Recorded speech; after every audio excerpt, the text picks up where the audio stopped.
I'm going to show you one more thing, and then we'll start entering some records. So what I want to do is, for my postal code, our postal code is like this: M4J, for example, 2J2. This is the format of the postal code in Canada, where the first character is an alphabet, then a number, then an alphabet, and usually a space, number, alphabet, number. So if you wanted, you could actually create a input mask that will allow you to do that. So let me show you how you can create your own input mask. Now, what are input masks? Input masks are used whenever you have a information that will be having a common format. That means my telephone numbers are different, but my format is the same. Okay, that's where you can use input mask. So let's come back to design view. Always be careful to click on the right row that you want to do that for. So I click on postal code, input mask, in the bottom here, field properties, and I'm going to start the wizard, the dots. Now what I want to do is I want to create a new one. So I'm going to click on edit list, and in here I want to create a new one, because if you started writing something here, it will change your phone number input mask, and we don't want to do that. So we use this button here on the bottom. It's got a arrow with an asterisk.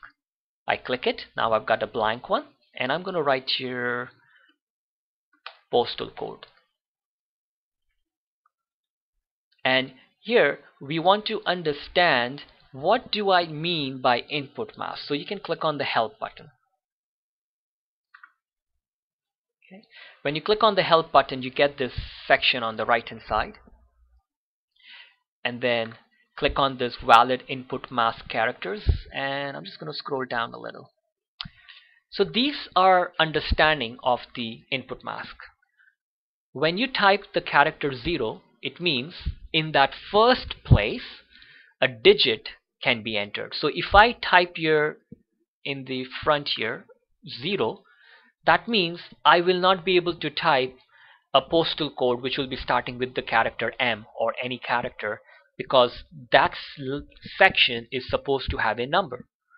But if I wanted to add a number, then I'll have to look for something else. So you see there it says L. L means characters, letters A to Z, entry is required, because I want to force them to enter that. So I'm just going to type Shift and L. And there is another thing that I'm looking for, which is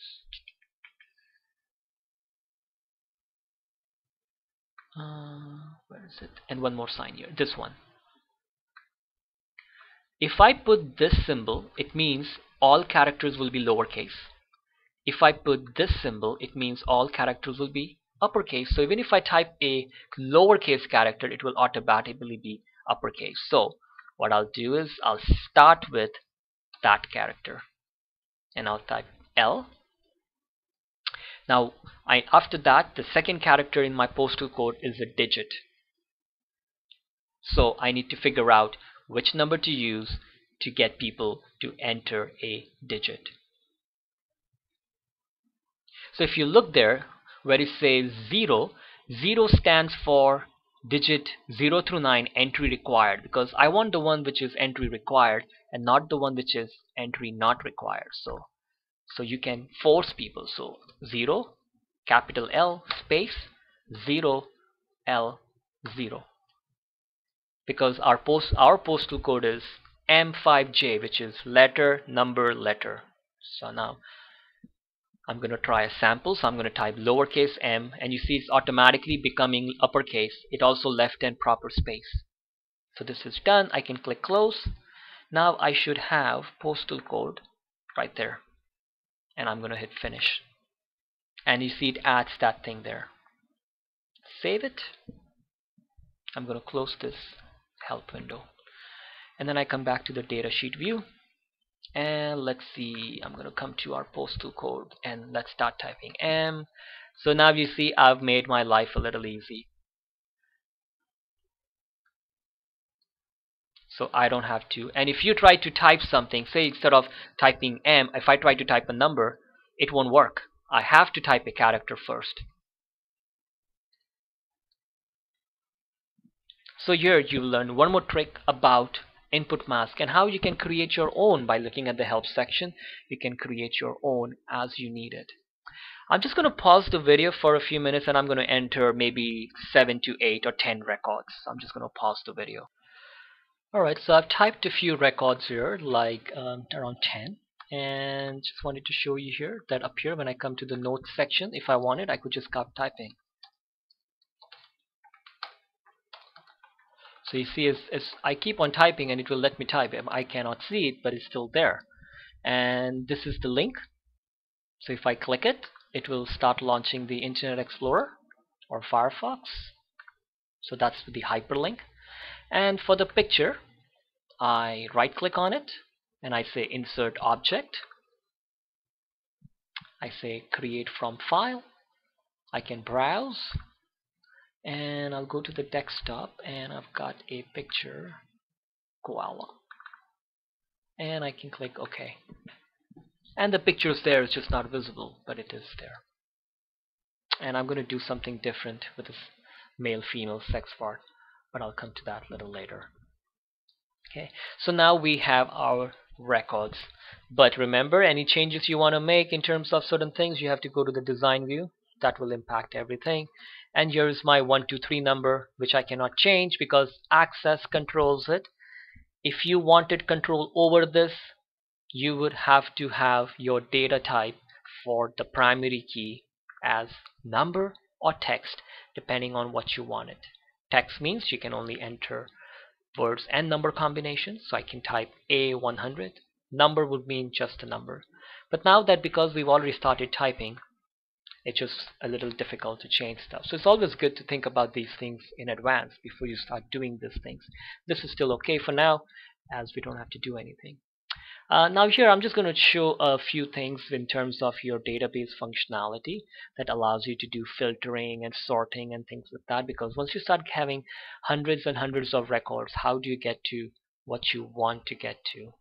So the first button is called sorting, which is putting things in alphabetical order. So say for example, I click on my last name and I use this A to Z button which says sort ascending, so it will put things in alphabetical order by the last name. So if I click it, now you see all my records have changed. So now this is in alphabetical order, D, E, F, J's together, L's and the R and S.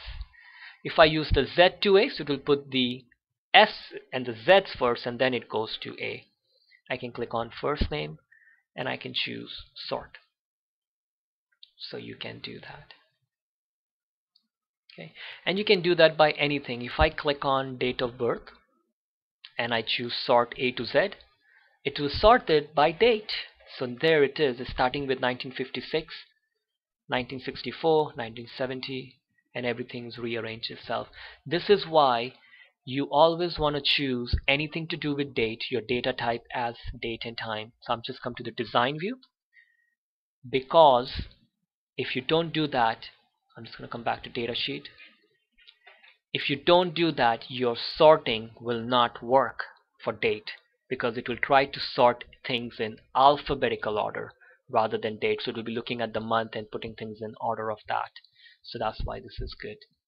Okay, so this is called sorting.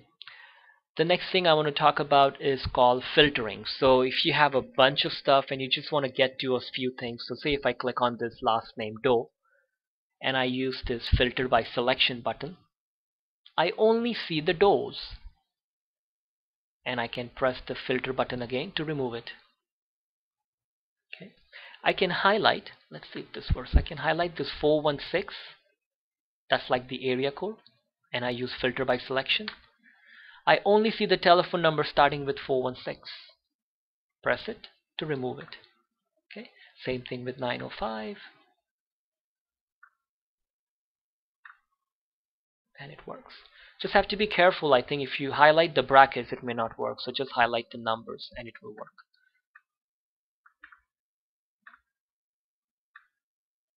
Just the number, it's a little tricky. Filter by selection. 647 area code, remove. Now these things are good if you only wanted to filter by one thing, but if you want to filter by multiple criterias, you'll have to click on filter by form. Okay, I'm just going to ignore that.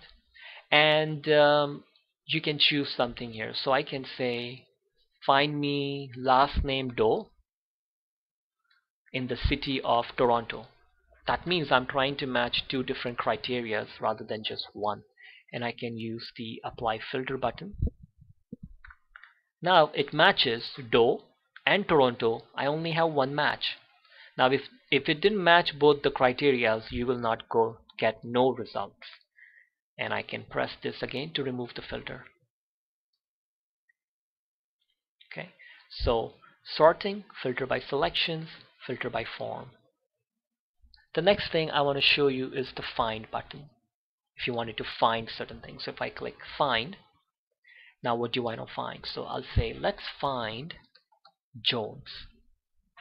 Now where do you want to find Jones? Is Jones in contact ID? Contact ID has only numbers, so if you don't change this, you will never find Jones. So you click here and I can say look in the whole table and match whole field. You can choose different criterias, any part, start of the field, and different things, match case. And I can hit find. Now you see it highlights the word Jones.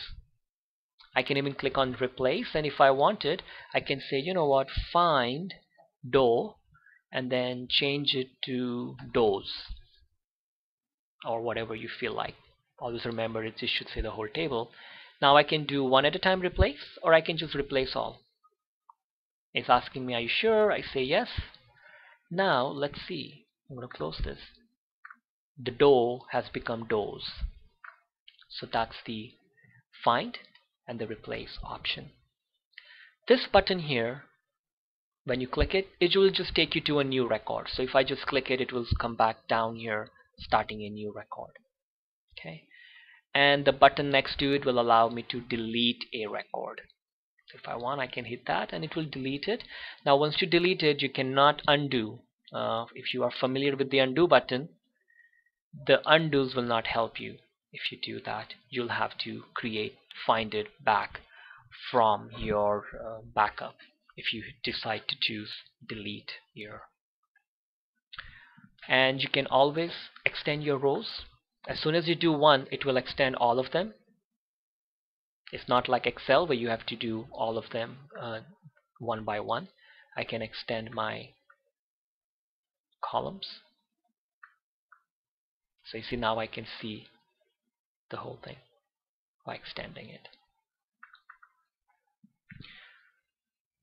I can close this, asking me to save. I say yes, and you see I've got my contact list. That's the first we created using the wizard, and here's my contact list 1. I can double click on it to open it back to enter my data, or I can click on it, go to design view directly to go back to design view, and I can come back to datasheet view. You can even right click on it, rename it, you can delete it if you wanted to. I'm going to double click on it to open it. And just a few more things and I'll end this video. So if you wanted, you can export this information to Word or Excel or something like that. So I believe it's under, it's been a while since I've used 2003, so I have to remember where it is. Okay, Tools, Office Links, and if I want, I can say publish it in Microsoft Office Word. So when I click it, it's going to start Microsoft Word, and now here's my information in Word. And the same way, I can go to Tools, Office Links, I can analyze with Office Excel.